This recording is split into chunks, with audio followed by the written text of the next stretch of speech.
우리가 보통 어떤 일을 한다라고 했을 때 우리는 목표를 정하게 됩니다. 그런데 사람들은 누구나 그 내가 정한 목표를 완수했을 때 성공했다고 하고 완수하지 못하면 실패했다고 얘기합니다.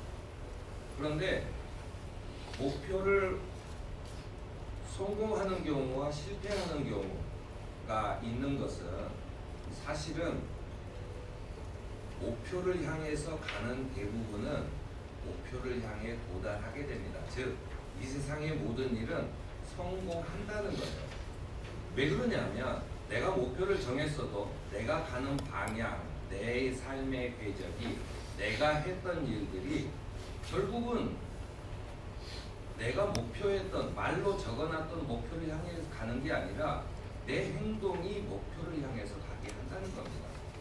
그러니 내가 어떤 일을 한다고 했을 때는 결국은 목표를 향해서 간다고 하지만 내가 행해왔던 일들의 목표를 향해서 가게 된다고 하는 얘기죠. 결국 중요한 건 목표를 정하는 것이 아니라 내가 그 목표를 향해서 무엇을 하고 있는가라고 하는 거죠.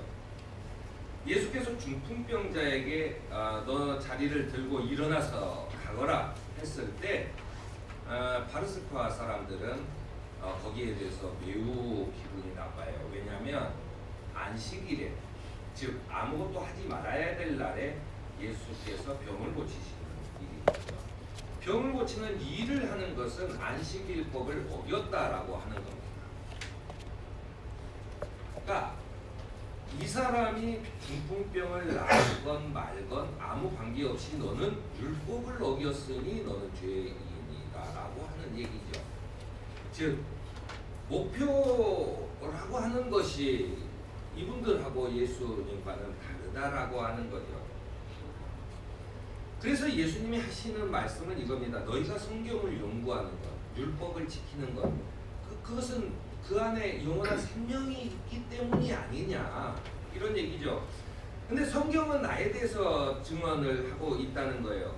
너희가 생명을 얻는 목적을 가지고 일을 하는데 내가 중풍병자를 살리고 죽은 사람을 살리고 하는 문제는 생명을 주는 일인데 왜 너희들에게 생명으로 가라고 해놓은 안식일법, 율법을 어겼다고 얘기를 하냐는.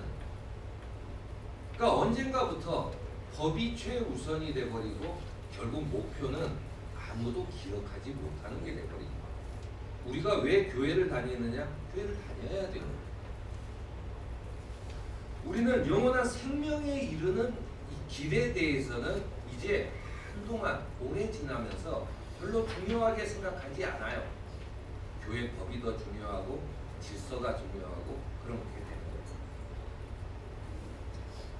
사도 바울도 예수 그리스도의 말씀을 이어받아 이렇게 얘기합니다. 그 당시 예수님의 소문이 널리 퍼지면서 유대인들을 넘어서 이방인들까지 가요.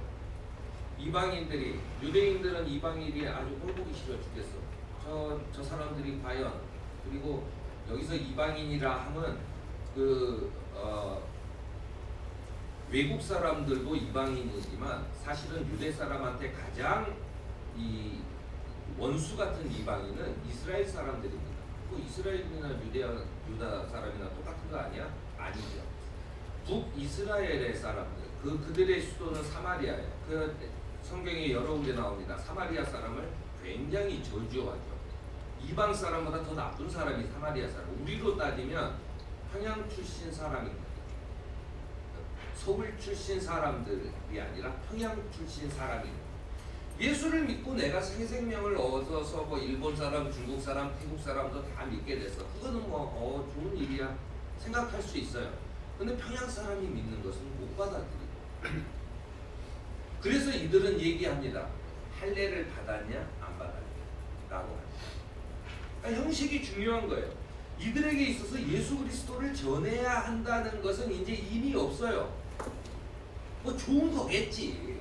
그러니까 태국 사람도 중국 사람도 다 받는 건 좋아. 그런데 평양 사람은 안 돼. 이런 거죠. 사마리아 사람한테는 절대 용서할 수가 없는 거예요. 민족을 배신한 사람.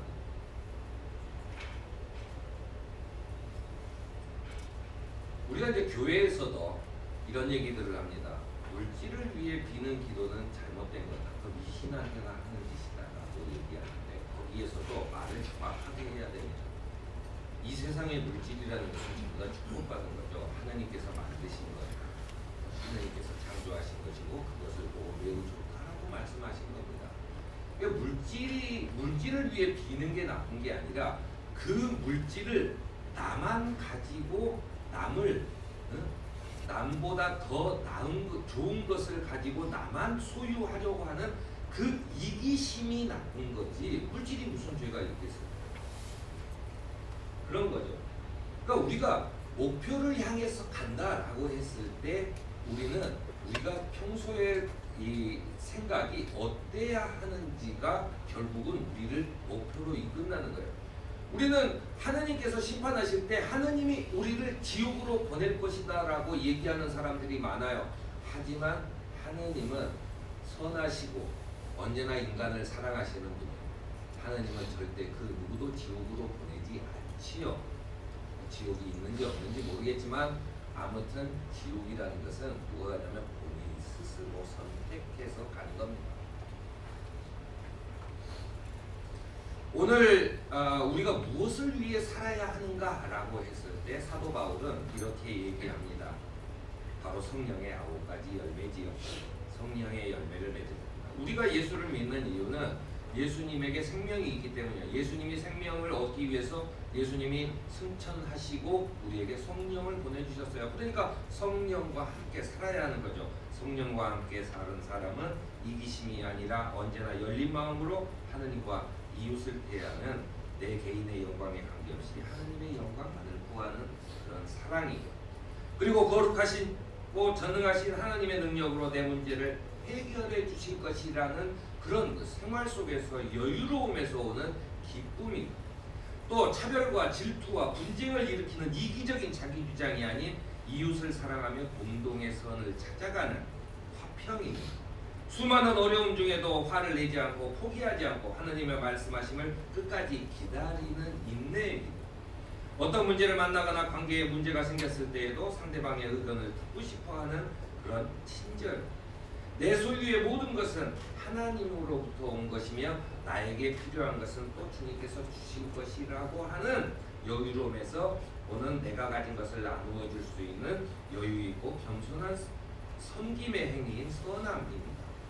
또한 하느님께서 하느님과 함께 일하는 청지기로 하느님의 말씀을 귀를 기울이는 신실함, 그리고 자기보다 낮은 사람의 의견을 들으며 용서하고 수용하는 온유, 믿음의 행위를 꾸준히 할 수 있도록 다른 것에 마음을 뺏기지 않도록 도와주는 절제, 이런 모습이 우리 속에 보여야 저 사람은 성령과 함께하는 사람이구나 라고 보여지는 것이라는 이야기입니다. 주님께서 우리를 부르셔서 청지기의 삶을 살게 하신 것은 하느님을 사랑하고 이웃을 사랑하는 두 가지 계명을 지키며 살도록 하는 것이며 성령께서 주시는 열매를 맺도록 하는 것이 누구를 위해 살아야 하는지 가르치신 것을 깨달으며 소명 공동체의 그런 삶을 살아가는 저와 여러분이 되기를 바랍니다. 아멘.